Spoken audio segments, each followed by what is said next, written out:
নমস্কার প্রিয় দর্শক, আজকের ভিডিওতে আমরা জানব চেক বাউন্স সংক্রান্ত আরবিআই নতুন গাইডলাইন সম্পর্কে। তার আগে জেনে নিই চেক কী। চেক হলো একটি নেগোশিয়েবল ইনস্ট্রুমেন্ট, যেটি এক পার্টি থেকে আরেক পার্টির হাতে ট্রান্সফার করা যায় এবং যার সাহায্যে ব্যাংকে অর্ডার করা হয় কোনো নির্দিষ্ট অ্যামাউন্ট নির্দিষ্ট ব্যক্তিকে পে করার জন্য। ধরা যাক রোহিত হলো একটি চ্যারিটেবল পার্সন, যে টিনাকে তার এনজিও চালানোর জন্য একটা ভালো অ্যামাউন্টের চেক দিতে চায়। এক্ষেত্রে রোহিত হলো ড্রয়ার, আর যে ব্যাংক থেকে টিনা টাকা পাবে সে ব্যাংক হলো ড্রই, আর টিনা এক্ষেত্রে হলো পেই। এবার ড্রয়ার অর্থাৎ রোহিত টিনাকে চেকটি ডেলিভার করবে। টিনা সেই চেকটি নিয়ে গিয়ে ব্যাংকে প্রেজেন্ট করবে। চেক অ্যাপ্রুভ হওয়ার পরে ব্যাংক সেই অ্যামাউন্টটি টিনাকে পেমেন্ট করে দেবে। এভাবেই চেক দ্বারা পেমেন্ট প্রসেস কমপ্লিট হয়। এবার আমরা চেক বাউন্স সম্পর্কে জানব।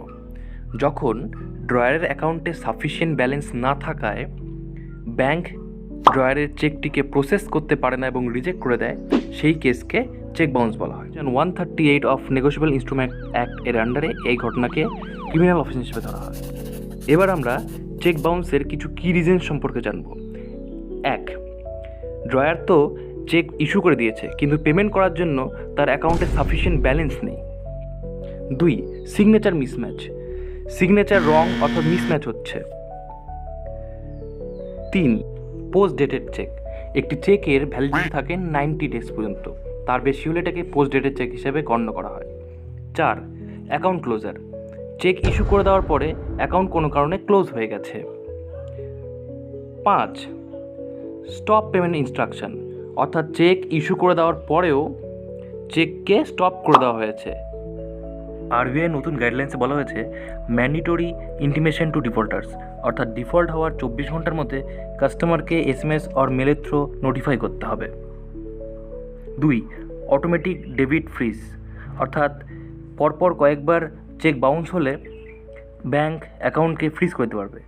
3, পেনাল্টি চার্জেস ন্যাশনালাইজড, অর্থাৎ আরবিআই সমস্ত ব্যাংকদের জন্য একটি ফিক্সড পেনাল্টি চার্ট তৈরি করেছে, সেই অনুযায়ী সমস্ত পেনাল্টি নেওয়া হবে।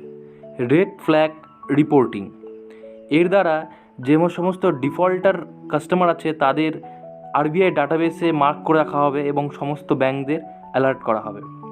নো মোর ব্ল্যাঙ্কেট ব্যান, আগেকার সময় ডিফল্টার্সদের চেকবুককে পার্মানেন্টলি ব্লক করে দেওয়া হতো, এখন সেটি পরিবর্তন করা হলো।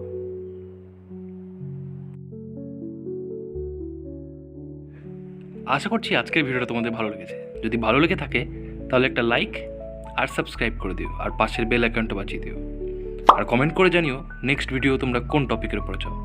Thank you, stay tuned.